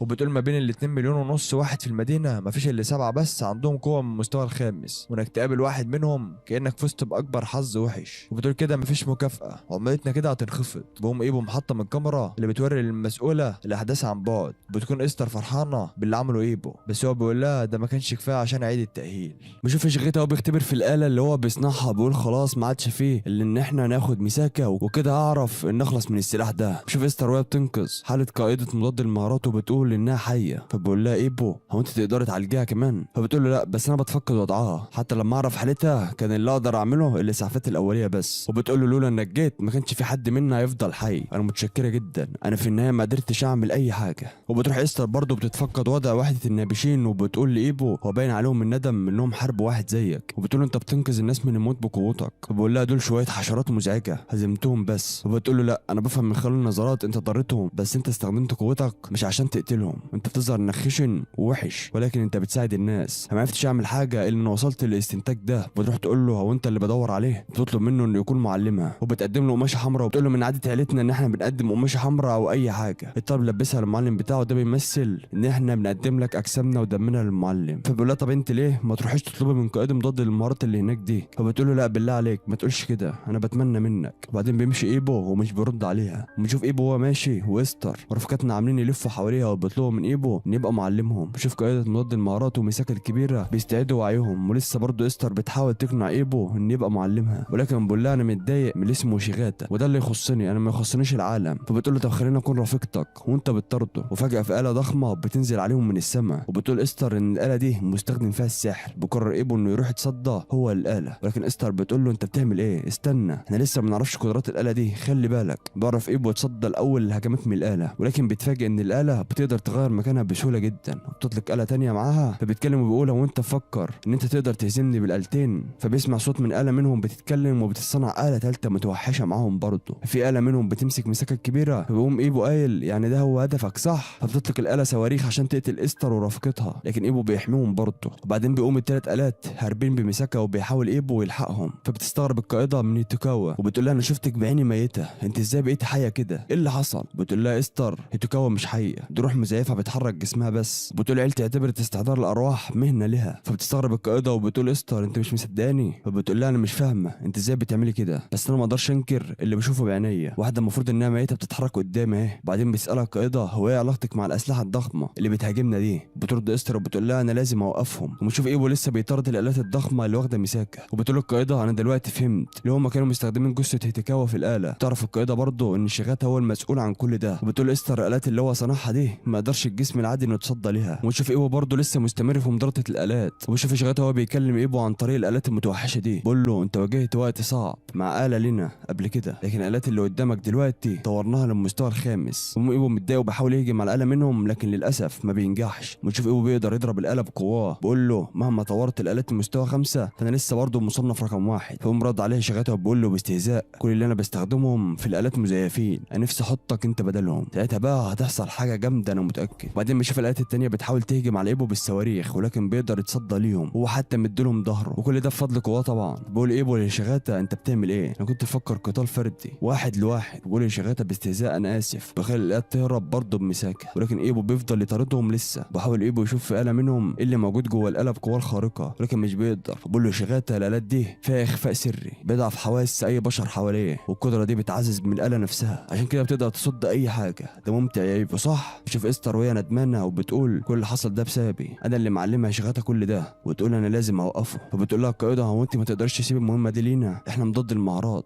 بتقول لها استر انا كنت السبب في كل ده، وانا اللي ورطت ايبو واستاذي في الامور دي، هو ما كانش له علاقه اساسا، ان اسيب الموضوع ده لحد تاني مستحيل. وبتقوم استر مستخدمه قواها في انها تطير هي وهيتوكاوا وبيمشوا. بتقول له القائده هو ليه في اطفال كتير في المدينه دي بياخدوا الامور دي على نفسهم؟ وبتقول استر لهيتوكاوا وانت تقدر ترافقيني كمان؟ وبترد هيتوكاوا وبتقول لها اقدر عادي. وبتقول استر في سرها انا اسف قوي يا هيتوكاوا بس دي المره الاخيره بجد، بعد ما ننتهي من الموضوع ده انا هسيب مهنتي. وشوف مساكا والاسف بعد ما اتقبض عليها وهي في ايدي شيغاتا بحاول ياخد قواها. وشوف ايبو لسه بيطارد الآلة وبيقول له يا شيغاتا انت مش هتقدر تيجي المكان بسرعتك دي، انت لسه بتجري ليه؟ فبقول له عشان انا بعرف اثار آلتك. وبالفعل بيكون في آلة متجسده على هيئه عمود نور. بنشوف ايبو وهو بيضرب العمود ده برجله فبيبقى على هيئه آلة من آلات شيغاتا. وبقول له يا شيغاتا انت فاجئتني. وبقول له ايبو انا قدراتي استعملتها كتير قوي. وبقول له يا شيغاتا ده انت ممتع بجد، ممكن اديك الاخت مساكه سليمه كمكافاه ليك. بقول له شيغاتا لايبو ده انت غريب، انت قاطع كل المسافه دي عشان تنقذ واحده، انت معاك نسخ كتير منها ممكن تنسخ بدلها برضه، والبنت دي بقايه من النسخ اللي انت كنت قتلتهم قبل كده صح؟ وبقول له انت شفت السجلات اللي باسم شيفت المستوى 6،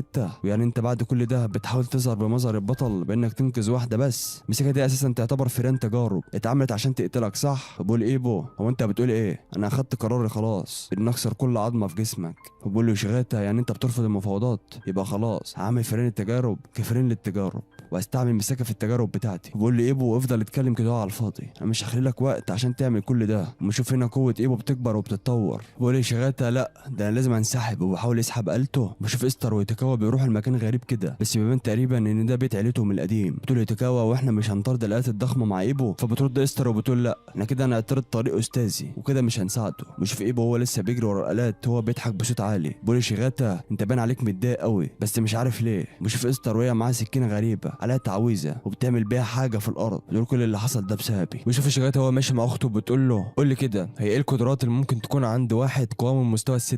بقول لها شيغاتا انا برضه لسه ما اعرفش لحد دلوقتي. وبتقول له اخته ازاي وانت عاوزني ابقى من المستوى السادس؟ بقول لها انت عارفه المستوى الخامس؟ وبتقول له زي المصنف الاول ايبو اللي انت ما عرفتش تعمل له اي حاجه حتى بالصواريخ النوويه. وبيفهمها ان قدرات المستوى 6 اكبر من قدرات ايبو. وبتشوف مفاجاه ان استر هي اللي هيتم استخدامها للموضوع دي، وبيظهر ان شيغاتا هو اللي طلب من استر انها تيجي للمكان ده بيكون جابها المكان فيه اثار قديمه، وبيكون هدف شيغاتا انهم يخلوا استر في صفهم. وبتقول له استر ليه؟ فبتقول له اختي شيغاتا عشان عاوز اوصل لحلم المستوى السادس الاول في العالم. باخد شيغاتا استر للمختبر وبتقول له انا باكد ليك ان كل اللي انا بعمله هو استحضار روح مزيفه داخل الجثه، انا ما بفهمش انا في الالات دي، انت بتسعى لايه؟ فبقول لها شيغاتا انا ببحث في نظريه بتفيد ان القدرات بتبقى جوه الجسم، وانا لو شلت المخ والقلب والكبد والمعده كل دول اعضاء مهمه، فانا احتاج استبدلهم بحاجه عشان اعرف اذا كانت القوه فيهم ولا في حاجه تانية. بقول بفضل الالات اللي انا بعملها بدات افقد تصوري للنموذج الاول. في اليوم التاني بنشوف استر وهي واقفه في كوبري في حي المدرسه، وهي بتفكر في اللي شغاته قاله وبتتساءل هو عاوز يعمل ايه. بنشوف شغاته هو بيفكر انه يجمع متطوعين جداد بس مش عارف يجيبهم ازاي، فبيفكر انه يجيب المراهقين اللي عليهم ديون وهيسمعوا كلامه. بيتكلم شغاته مع استر، بيعرف عن التطورات اللي وصل لها عشان يعرف القدرات بتبقى موجوده فين في جسم الانسان. بيقول مش هيكون في حدود للتوسع اللي هنعمله، وهيجي وقت هيعرف فيه اي واحد انه يوصل للمستوى السادس من القدرات بسهوله. فبتقوم استر قايله هو انت قصدك انك هتعمل كل التجارب دي على اختك؟ بقول لها باين كده، لكن انت ما تعرفش انا ازاي كل مره ببقى على اعصابي خايف منها تعرف الحقيقه. بيزعل على استر انها زعلانه من كلام شغاته وانه هيستخدم اخته للتجارب بتاعته. بنشوف اختي شغاته مع استر في القهوه، بتكون اختي شغاته طالبه كيكه كبيره قوي، وبتقول لاستر تعالى كل معايا هنرجع للمختبر مع بعض. وبتقول لها مش انت سلاحنا السري ده اللي اخويا بيقوله. وبتقول استر اتمنى ان يكون ده صح. بتقول اختي شغاته انت نفسك تكوني مساعده لحد صح؟ انا برضو زيك عشان كده بساعد اخويا عشان اوصل للمستوى السادس. وبتقترح على استر انها تساعدها وتعمل كل حاجه علشانها. فبتقول استر هو انت قصدك ايه بنعمل كل حاجه علشانك؟ وبتقول اختي شغاته وعديني انك هتساعديني. فبتقوم استر قايله لها بوعدك. بتقترح اختي شغاته على اخوها انه يستخدم استر عشان تساعده في كل الحاجات اللي فشلوا فيها، بس هو بيرفض. نشوف شغاته واستر وهم بيشوفوا فيديو لاختي شغاته، وبيزعل شغاته اول لما يعرف انها كانت تعبانه وكانت مخبيه كل ده عليه، وانها كانت مخليه الدكتور ما يعرفوش حاجه عن حالتها. فبيقول شغاته هو بيعيط ازاي وازاي ده حصل؟ ده انا كنت براقب بياناتك الحيويه، انا لو كنت بفكر كويس ما كانش ده يفوتني، لكن انا اللي اخترت اني ما ابحثش كويس. فبتقول استر لشغاته مش مهم دلوقتي. وبقول لها ازاي مش مهم؟ اخته الصغيره تعتبر عيلتي الوحيده انتحرت. فبتقول له هو كام دقيقه عدى على انتحارها؟ وبتساله بتقول هو مش ممكن نعرف نعمل لها حاجه؟ انا وعدتها ان اساعدها لو حصل اي حاجه، هو مفيش اي حاجه اقدر اعملها. وبقول لها شغاته طب عرفيني عن مهنتك دي بتاعه الارواح. وبنشوف شغاته هو بيشغل واحده من الالات بعد ما حط فيها جثه اخته، وبيسمع صوتها من جوه الاله وهي بتقول له هو انت نجحت بدمجي بيجي صديقي شغاته؟ وبتقول له اخيرا اقتنعت انك تستعمل اختك في الاله. فبيقول له شغاته انت بتقول ايه؟ هو انت غبي؟ انا كنت بحاول ان احافظ على اختي، انا دلوقتي هاخد اختي وامشي من هنا، مش هكون وسيله لاعمالك. بقول كمان انا هسيب المكان ده، لا ده انا هسيب المدينه كلها واروح للعالم الخارجي. وبتظهر اشارات على جهاز شغاته والجهاز بيفضل يصفر، وبيشوف ايه اللي بيحصل. وبقول قلب اختي ما عادش بينبض. وبيشوف الاله بتقوم ضربه شغاته وبيطلع صوت اختي شغاته، وبتقول له انا عاوز اوصل للمستوى السادس، ما تعملش اي حاجه غير كده عشان اختك الغلبانه. بقول صديقي شغاته هو مستغرب هي اختك عايشه وبتقدر تتحكم بالاله كمان؟ فبتقوم ضرباه بالاله وبتقول له انت ما انتش مستقر ولا ذكي زي اخويا، المكان ده لباحث واحد بس وما عادش لينا شغل معاك. فبيحاولوا الجنود انهم يدمروا الالات بالمسدسات. فبتقوم اختي شغاته قايله لهم اذا كانت دي قدراتكم فاحنا مش محتاجين ليكم، وتقوم ضرباهم بالاله. وبتقوم استر قايله لها وقفي. وبتقوم اختي شغاته تضرب وتقول انا مش هوقف، مش كده افضل ليك يا استر عشان هتزيد عدد الجثث، ورينا بقى الارواح المزيفه اللي انت بتعمليها عليهم. بتقوم قايله انت لو ما ساعدتنيش فانا مش بحاجه ليكي. وبتقول استر لا انت مش ممكن تكون انت. فبتقول اختي شغاته انا خدت واحده من التعويذ بتاعتك حتى عدهم كده، وبالفعل بتعدهم استر وبتلاقيهم ناقصين واحده. بتقول اختي شغاته التعويذه اللي انا خدتها دي ممتعه قوي، انا اول ما لمستها حسيتها اخدتنا على طول، وانا لما شفت انها حاجه حقيقه حماسي ازداد قوي. وبتقوم استر قايله بما اني استخدمت التعويذه يبقى انت مش اختي شغاته. فبتقوم الاله ضربه استر وبتقول لها انت واخويا هخليكم تساعدوني، وترمي لها الاله وبتقول لها البسيها عشان تساعديني ولا اخد منك التعويذ الثانيه. وبتقول لها برضه انت لو ما لبستيش الاصفاد دي في كل مره تفشلي فيها انك تقاوميني هتكوني سبب في موت حد. وبتقوم استر لابسه الاصفاد وبتقول لها انت عاوزه تعملي ايه؟ وبتقول اختي شغاته انا اول حاجه اعملها اني اختفي شويه، ولكن كل حاجه هتبقى كويسه، انت لسه معاكي معداتك اهي، انت ممكن تعملي تجاربك زي ما انت عاوزه، انا بديكي امل. فبتضطر استر انها تساعد اختي شغاته عشان تتاكد هي حيه ولا دي التعويذه اللي بتتحكم فيها، لانها كانت وعدتها انها تساعدها مهما حصل. وبنشوف ان كل ده كان تخيل من استر ايه اللي ممكن كان يحصل لو راحت وساعدت شغاته. باين كده انها شافت كل الاحداث دي بعد ما حطت السكينه الغريبه اللي معاها في الارض. بنشوف هنا استر وهي بتقول لي تكاو كل اللي حصل ده بسبب ان جيت المدينه، مفيش حد هيقدر يوقف شغاته واخته غيرنا احنا الاثنين. بقول شغاته قربنا ناخد الصيغه بتاعه الاخت ميساكا الكبيره، ولما هنستعملها اختي هتوصل لمستوى مفيش حد وصل له قبل كده. ونشوف ايبو هو لسه بيجري ورا الالات الضخمه. فبقول لي شغاته الواد ده ما بيستسلمش وبتضرب الالات صواريخ على ايبو، ولكن كل الصواريخ بتفشل في استهداف ايبو، برضه بتفضل مستمره في انها تضرب بالصواريخ، ولكن ايبو بسبب قواه بيقدر يحمي نفسه من الصواريخ دي. ونشوف ان الخراطيم المتوصله بدماغ الاخت ميساكا مساكا بتاخد الصيغه منها تتشال من على دماغها بسبب ان ايبو فضل يضرب في الاله اللي محتجزه مساكا وبتضايق شغلتها من كده. بنشوف فريق امن المدينه مضاد المهارات بيقفلوا المدرسه والحي بتاعها وبيقولوا لكل الموجودين يفضوا المكان عشان بيعملوا حاجات في البنيه التحتيه للحي، بس تقريبا هم اخلوا المكان عشان اكتشفوا ان المكان ده تابع للمجلس التأديبي.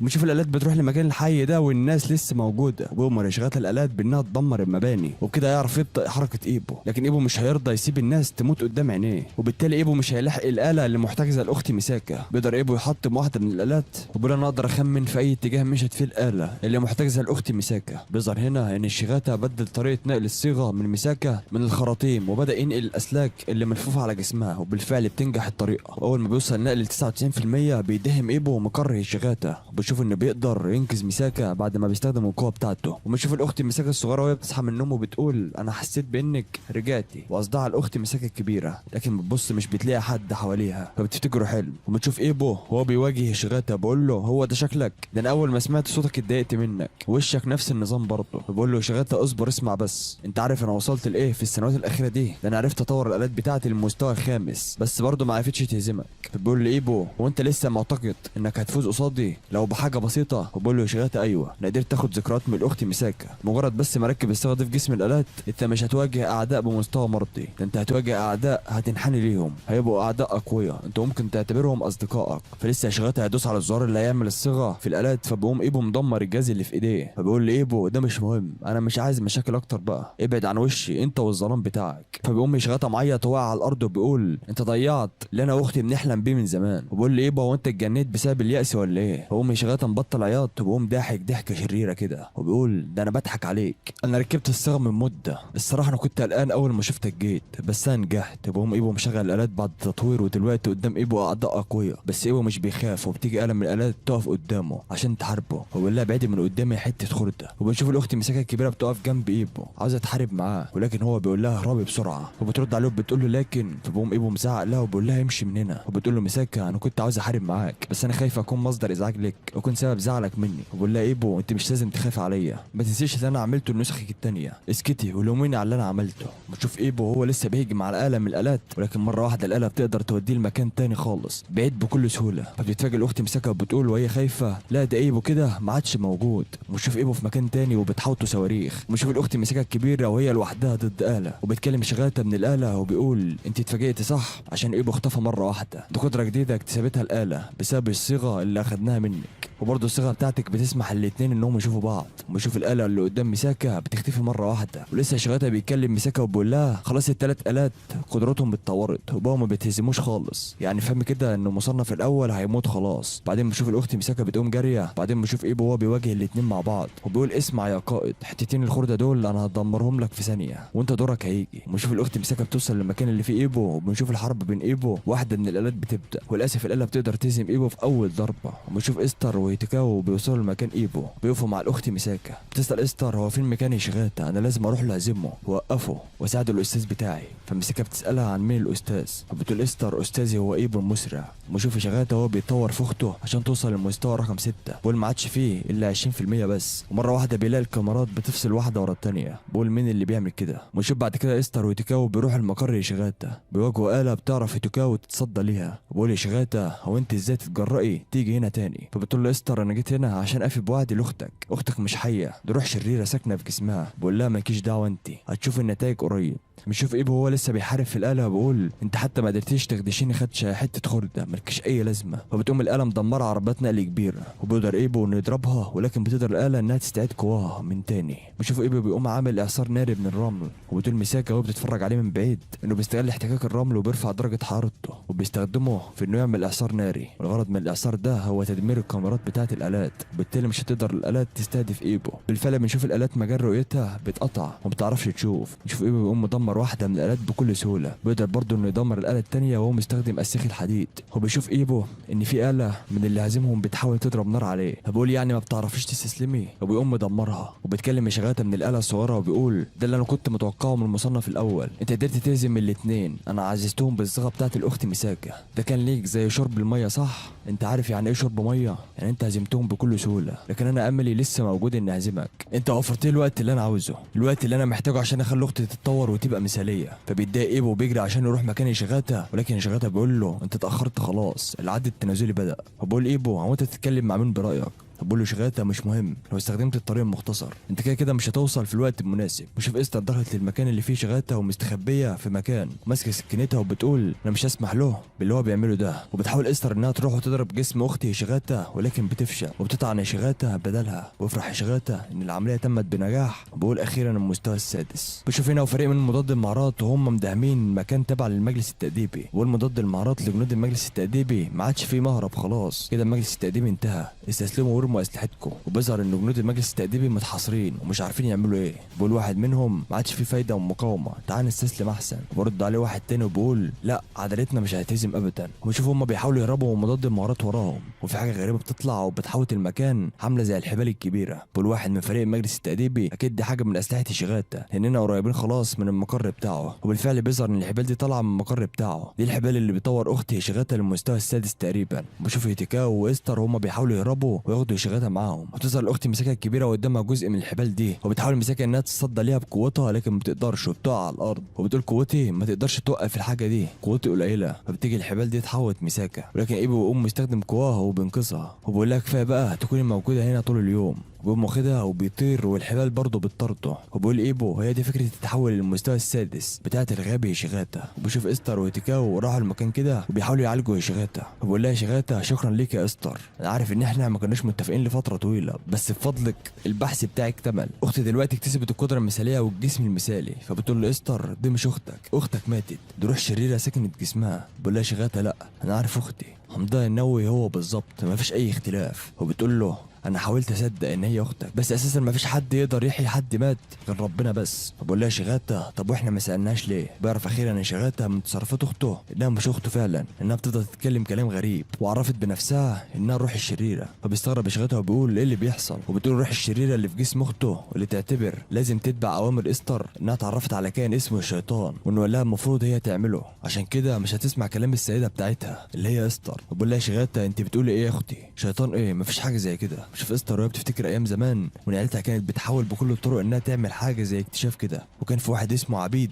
كان نجح في انه يكتشف حاجه في عالم الارواح، بس القاده ما سمحوش بحاجه زي كده وقبضوا عليه ونفوه بصفته زنديق. الزنديق ده اللي هو عامل نفسه مؤمن بس هو كافر. وبعدين جه الوريث بتاعه اللي اسمه اسحاق وحاول يعمل تعويذه، وبعدين اسحاق ده راح الشرق وحاول يعمل خط سحر جديد، ممكن يسمي الخط السحر ده باسم اسلوب روزنتال، واسم روزنتال ده هو الاسم اللي اتسمت بيه عيلة استر. وحتى الوقت ده عيلة روزنتال اللي كانت بعيدة قوي عن هدفها. وبعدين بتقول استر يعني بعد كل الاحداث دي كانت نتمنى نهاية زي كده. وبتقول استر انا كواحدة كبيرة من عيلة روزنتال انا بأمرك انك ما عدتيش تنفذي اوامر اللي اسمه شيطان ده دلوقتي حالا. فبتقوم الروح اللي في جثة اختي شغالة سامعة كلامها وبتوقف اللي بتعمله. وبعدين مرة واحدة الروح الشريرة دي بتقوم ضحكة وبتقول لاستر هو انت مفكرني اسمع كلامك؟ بعدين الروح الشريرة دي بتقول انا اسحاق اللي مفكرني مت من 400 سنة، انا دمجت روحي مع الروح الشريرة ودلوقتي رجعت اهو. انا مش فاهم انتوا ازاي بعد 19 جيل تبقوا بالغباء ده. وهنا بيظهر قصة اسحاق وانه كان يستعمل الجنرال اللي كان موجود في وقته ويستعمل بنته برضه في انه يحقق هدفه بخصوص الارواح. بيظهر هنا مجموعة جايين يهددوا اسحاق بانه يسلم الجنرال وبنته، لكن هو بيكون استعمل الجنرال وبنته وبيكون شوا جسمهم،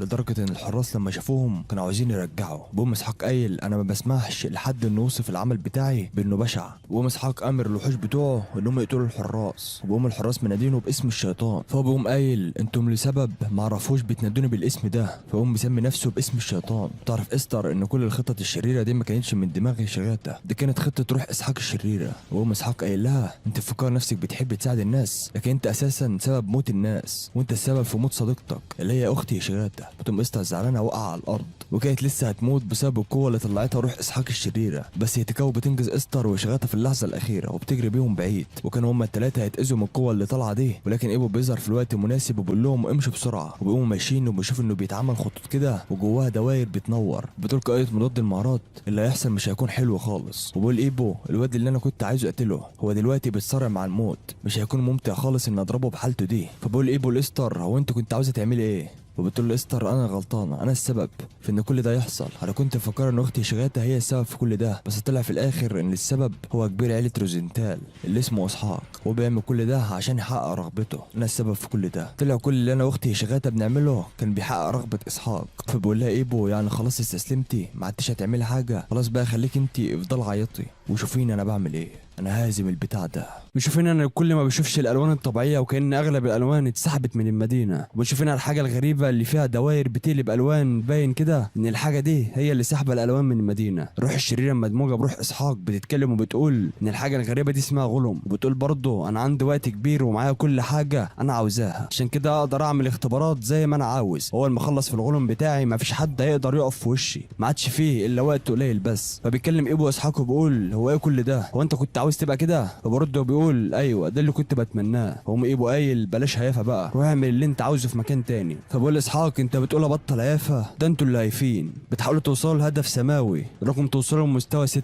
فبقول ايبو انا مش مهتم بالحاجات اللي زي دي، بالرغم ان في ناس عبيطه بتعمل ابحاث عن الحاجات دي. فبقول اسحاق بس البحث ده كان مفيد ليا في العالم كله، ده هو المكان الوحيد اللي عرفت الاقي فيه الذكريات المرعبه اللي موجوده عند الاخوات ميساكا. فبيتضايق ايبو بيقول له انت قلت ايه دلوقتي؟ فبقول اسحاق ما كانش في حاجه ناقصاني الا اكتر من 10,000 ذكريات. موت اللي اخدتهم من صيغه ميساكا ده كان اهم حاجه، انا بشكر المدينه على ده. بقول برضه صحيح انت السبب في ذكريات الموت دي، انت عارف انك في ذكريات كل البنات الميته اللي عددهم 10,031 شدتك والظلم بتاعك وانت بتقتل كل بنت متسجل في الذاكره بدقه عاليه. انا مستغرب اساسا من قدراتك انك تقتل كل العدد ده، العدد ده اساسا كتير قوي عليا، انك تقتل 10,031 بنت ده عمل اجرامي. فبقول ايبو ما تهزرش معايا، هو انت بتستعمل موتهم لحاجه زي كده؟ الذكريات بتاعتهم مش بتنتمي لحد تاني، دي ذكرياتهم هم بس. البنات دول مش غرض بيستغلوا وحش زيك. بيحاول ايبو انه يهجم عليه، وبالفعل بعد ما بيهجم عليه بيطلع دم من كل ناحيه، بس برضه ايبو ما بيقدرش يتغلب على اسحاق بسبب قواه. وبيحاول ايبو بطرق كتيره انه يخلص عليه بس برضه من غير اي فايده. استر بتفضل تعيط وهي بتفتكر الكلام اللي اسحاق قاله لها ان هي السبب في موت اختي شغاته، وانها السبب في موت كتير من الناس، وانها بافعالها دي خذلت عيلتها. وبتقول استر في سرها انا ما عرفتش احمي اي حاجه، انا مين؟ انا عملت ايه؟ انا جيت هنا ليه؟ ونشوف هنا اختين من الاخوات ميساكا، واحده كبيره وواحده صغيره. ونشوف الصغيره وهي بتنام وبتقول ميساكا الكبيره اتمنى ليكي بشده احلام سعيده. بنشوف هنا ايبو مع استر وتيكاو والاخت ميساكا الكبيره، بتقول ميساكا لايبو يعني ده اللي عيله روزنتال كانت عايزه تعمله بجد؟ والايبو لا مش كده، ده مجرد وحش كلب ملوش علاقه بعيله روزنتال. هم ايبو مزعق لاستر وبيقول لها انت عاوزه تعملي ايه؟ ده حياتك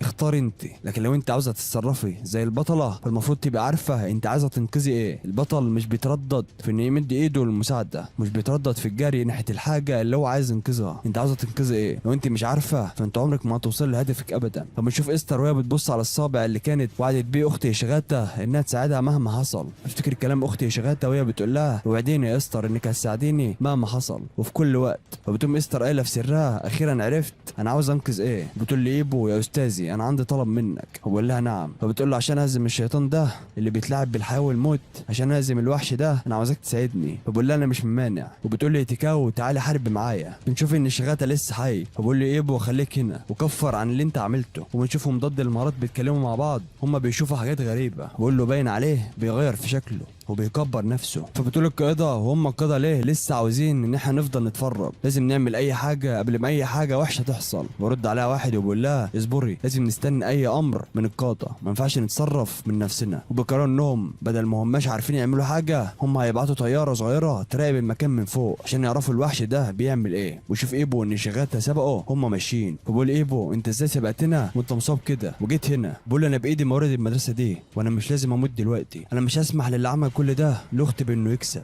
وبتقول له ميساكا وانت برايك ان احنا نقدر نهزم الوحش ده؟ وبتقول له استر مفيش مشكله، انا معايا خنجر الامبراطور، والخنجر ده جواه سحر يقدر يقتل الروح الشريره اللي جوه جثه اختي شغاته، بس ده واضح ان مش هيبقى سهل. فبيسال ايبو بيقول طب لو انا فجرت المكان ده كله شغلنا هيبقى سهل؟ وبتقول استر ده مش هينفع يا استاذي حتى لو انت فجرت المكان كله، لان الجسم هيقدر يتكاثر تاني، احنا لازم نقتل الجسم الاصلي. وبقول لي شغاته كويس انا اقدر اوريكم الطريق اللي يودي الوحش ده. وبقول له ايبو وهو مستغرب مستغرب هو انت هتورينا الطريق اللي يودينا للجسم الاصلي؟ بقول له شغاته لو انا استعملت الطرق بتاعه الموارد بتاعتي هنقدر نجرب من الجسم الاصلي. فبتقول له استر بس انت لو اتحركت هتموت بسبب الاصابه بتاعتك. بقول لها مش مشكله، انا في كل الاحوال هموت، لكن قبل ما اموت انا عايز استعيد اختي، فلو انتوا عاوزين توصلوا للجسم الاصلي فاحنا لازم نسرع، لان حسب ابحاثي ان الجسم مش هياخد وقت طويل عشان يكبر. فبقول ايبو انا شايفك بتعمل الحاجات الصح قبل ما تموت، هو انت عاوز تصلح غلطتك؟ فبقول له شغاته انا مش ندمان ابدا، انا عاوز اخد اختي، مش هسمح للشيطان انه ياخدها. فبقول له ايبو انا مش ممانع، حتى الاشرار عندهم حاجه واحده مش هيتخلوا عنها. فبقول له شغاته ايوه ده اللي انا اقصده. وبنشوف الطيارات وهي بتستكشف ايه اللي بيعمله الوحش، فبيشوف مضاد المهارات ان الجسم بينتقل بين الجدران. بيقولوا ايه القرف ده،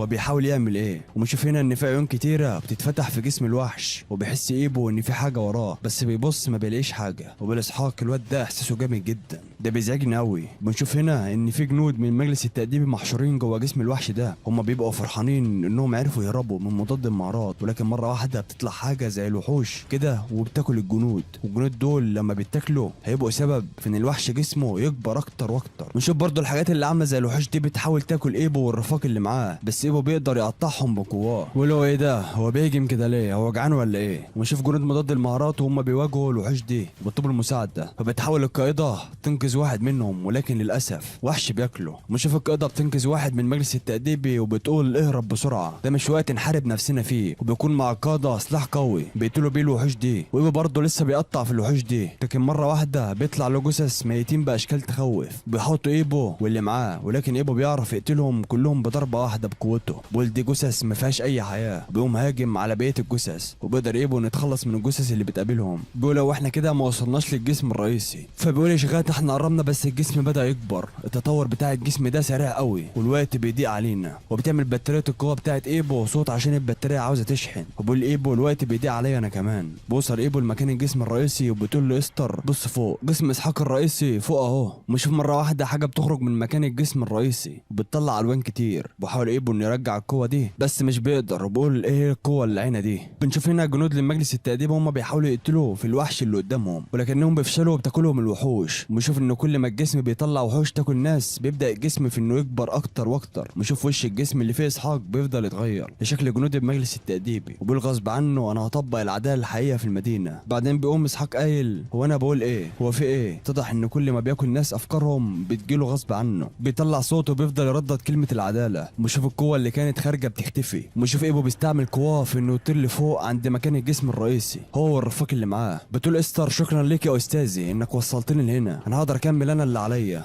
بعد كده بتقوم مطلعه السكينه بتاعتها وبتروح تهجم على اسحاق، وبتحاول الوحوش انها توقف استر لكن يتكاو بتقتلهم كلهم. لكن اسحاق بيعمل نفسه اختي شغاته، بيطلع نفس صوتها وهي بتقول لاستر ما تقتلنيش يا استر انا مش عاوز اموت تاني، فما بترضاش استر تموتها. لكن اسحاق بيقوم راجع وبيقول ده انت غبيه. هم ايبو قايل كلامه صح، ده انت غبيه قوي. بقول ايبو ده انا مفكرك هتبقي بطله، عشان كده انا مشيت كل الطريق ده، عشان كده ما تستهونيش بالموضوع ده، وانا قلت ليكي اكتر من مره لو انت عاوزه تنقذي حاجه فمد ايديكي ما تتردديش واحميه بكل اللي معاكي. فبتقول استر حاضر يا استاذي، وبيحاول اسحاق انه يجمع قوه كبيره ولكن بيفشل. وبنشوف ان السبب في ده هو الاخت مساكه الكبيره وشغاته. بنشوف ان مساكه بتتحكم في كهرباء الجسم وبتوقف الوظائف بتاعته، وبيقول شغاته ممكن من المستحيل ان احنا نقتلك، ولكن احنا كده كسبنا وقت. بتحاول استر انها تهجم على الجسم، ولكن في حبال بتقوم ماسكاها ومكتفاها. فبتقول استر لا ما ينفعش، مش بعد كل اللي انا عملته ده واجي في الاخر اخسر. ونشوف يتكاو والاخت مساكه بيروحوا بيحاولوا يساعدوا استر، بيكون في وحش وراهم هياكلهم، ولكن ايبو بيجي في الوقت المناسب وبيقتله. وبقول لاسحاق للاسف انت خسرت. بقول لاستر يلا يا بطله، وبالفعل بتقدر استر انها تقتل الجسم، وبكده بيكون انتهى اسحاق. ويشوف ان الجسم اتحول لتراب اصفر وبيطير في الهواء. فاستر بتزعل عشان جسم اختي شغاته اللي هي صديقتها راح. بقول شغاته انا ما عرفتش اكون بطل، بقوم واقع وميت. وبقول ايبو هو كده خلاص ولا ايه؟ بعدين مره واحده الجسم الكبير ده بيتهز وبترجع للون الطبيعيه للمدينه. وبتقول مساكه القوه الكبيره اللي كانت في جسم اسحاق سببت فيه اختلال الفضاء وفي شبكه مساكه. فبيقول ايبو طب وايه الخطر في كده؟ فبتقول مساكه لو القوه دي اتحررت هتسبب في تفكك انفجاري هيهدم كل حاجه قريبه من الجسم لحد نص كيلو متر. بنشوف في قوه كبيره بتظهر، بحاول ايبو انه يوقف القوه دي بس مش بيقدر. هو بيقول انا لازم اتحكم في المنتجات عشان اوقفها، وبقول انا لازم اوقف القوه دي مهما حصل. ولكن مره واحده البطاريه بتفصل، بشوف ان ايبو بيطلع دم كتير من ايده، وايبو بالفعل بيفضل يحاول انه يوقف في القوه دي، وبالفعل بينجح ايبو انه ينهي القوه دي وبين الخطر عن المدينه. ولكن ايبو بيتعور من كل مكان، وبنشوف ان ايبو اغمى عليه، وبتفضل استر تعيط وبتقول له افتح عينيك يا استاذي. فبتكلم ايبو وهو مغمى عليه وبيقول الكهرباء بتاعتي خلصت، السبب مش معروف. فبتقوم استر ضحكه عشان عرفت ان ايبو ما ماتش. تشوف واحد من اكبر اعضاء المدينه وهو كان مستخبي تحت الارض من اللي كان بيحصل، بيقول ما فيش اي قوه تقدر توصل لهنا، انا بس عاوز اعرف قوه المصنف الاول بتوصل لفين. وشوف ايبو بعد ما اتعالج وهو قاعد على السرير في المستشفى وبيقرا في كتاب، وجنب الاخت مساكه الصغيره وهي عماله بتقول له انا هقول لك كلام يزعلك عشان انت ما رحتش تتفحص النهارده. وبقول لها ايبو اخرسي امشي من هنا لما تخلصي توبيخ. فبتقول له انا هعمل لك اي حاجه انت عاوزها بس مش هخرج من الاوضه. بقول لها خلاص ماشي روح اشتري لي قهوه. وبتقول له حاضر. تمشي وهي فرحانه. بتشوف قائده مضاد المهارات مساكه وهي خارجه من الاوضه، وبتقول له هو ايبو عنده بنت صغيره؟ لا ده مش ممكن. وبتقول لا بلاش اتدخل في الامور الحساسه دي. تدخل على ايبو وبترحب بيه، بتقول له واضح انك بقيت احسن. فبقول لها انت لو شايفاني كويس يبقى انت عاوزه تروحي لدكتور عيون. وبتقول له ما تتكلمش كده انا جاي اعتذر لك. وبتقول احنا قبضنا على كل جنود المجلس التأديبي اللي نجوا من الحادثه اللي حصلت دي. بتقول له انا اسفه. وبتساله وكان ايه الجسم الكبير ده؟ في تقارير طلعت بتقول انها تجارب لباحثه اسمها شغاته، والتجارب دي خرجت عن سيطرتها، كانت نهايتها كده. وتقول له بما انك كنت موجود في الموضوع ده يبقى انت عارف كل حاجه صح؟ فبقول لا انا ما اعرفش حاجه، كل اللي اعرفه ان كان في ناس شريره بيتفقوا مع بعض. شوف استر بتودع الروح اللي كانت في جسم يوتوكاو، بتقول لها معلش انا مضطره ان ارجع جسم يوتوكاو لاهلها، انا بوعدك اني مش هنساك خالص. بتروح استر تشكر ايبو وبتقول له شكرا ليك يا استاذي. هو لا مش استاذك، ولكن انا هحذرك من حاجه، الناس العاديه اللي شبهك لازم ما يورطوش نفسهم في الظلام. وبتقول له استر انا هدور على طريق يدلنا على شروق الشمس بصفتي كبيره عيله روزنتال وبصفه الطالبه بتاعتك برضه. وبقول لها وانت تقدري تعملي ده لوحدك؟ وبتقول له اه لاني انا مش لوحدي. وشوف ايبو وهو واقف وبيتفرج على اجواء المدينه وبيقول نفس المدينه الزباله، كان في دايما اشرار بيخططوا في السر للحاجات اللي حصلت برضه، ما دام كان في اشرار يبقى هم لسه موجودين، لان الاشرار بيفضلوا دايما اشرار ولا مش هنعرف نحمي اي حاجه. بالفعل بتظهر طيارات صغيره بتضرب عليه نار بتحاول تقتله، لكن بتغلب عليها وهو واقف مكانه. وبس كده يا ابطال، يا رب يكون الانمي عجبكم، يا ريت كلنا قبل ما نمشي نصلي على النبي عليه الصلاه والسلام. كان معكم احمد رمضان، اشوفكم في فيديو جديد، سلام عليكم.